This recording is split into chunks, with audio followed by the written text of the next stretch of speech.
Assalamualaikum warahmatullahi wabarakatuh. Perkenalkan, nama saya Bro Langit. Saya dari semester 2C dengan NPM 7420120301 akan mereview materi tentang mata kuliah hukum pidana.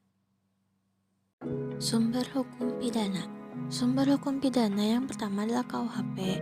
KUHP sendiri berasal dari negara Perancis dan disebut sebagai kode penal oleh Kaisar Napoleon Bonaparte. Lalu dibawa ke Belanda karena Prancis menjajah Belanda dan berubah nama menjadi WVS atau Wetboek van Strafrecht. Dibawalah kembali WVS itu ke Indonesia oleh Belanda dan berubah nama menjadi WVSNI atau Wetboek van Strafrecht for Netherlands Indie. WVSNI ini mengandung pembagian kedudukan yang digunakan oleh orang Eropa.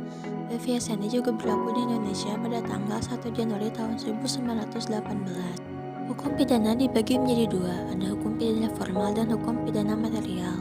Hukum pidana formal ialah keseluruhan peraturan yang memuat hak atau cara-cara negara untuk memberikan pemidanaan terhadap orang-orang yang melakukan tindakan terlarang. Contoh hukum pidana formal yaitu KUHP atau Undang-Undang Nomor 8 Tahun 1981. Hukum pidana material ialah keseluruhan peraturan yang memuat larangan atau suatu keharusan dan bagi yang melanggar akan dikenakan sanksi. Selain itu, hukum pidana materi diatur berdasarkan asas legalitas juga asas kesalahan.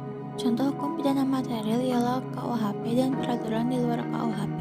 Pembagian kitab undang-undang hukum pidana. Yang pertama ialah bagian yang bersifat umum, berlaku untuk seluruh lapangan hukum pidana baik yang terdapat dalam KUHP maupun di luar KUHP.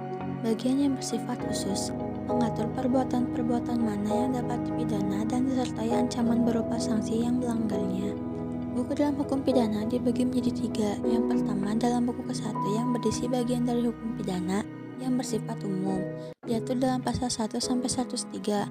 Dalam buku kedua yang berisi tentang kejahatan, diatur dalam pasal 104 sampai 488. Dalam buku ketiga yang berisi tentang pelanggaran, diatur dalam pasal 489 sampai 569. Berlakunya hukum pidana menurut waktu atau locus temporis didasarkan pada asas legalitas.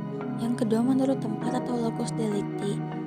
Menurut tempat ada di daratan negara, perairan atau laut teritorial ditetapkan oleh HI, dan udara di atas wilayah negara.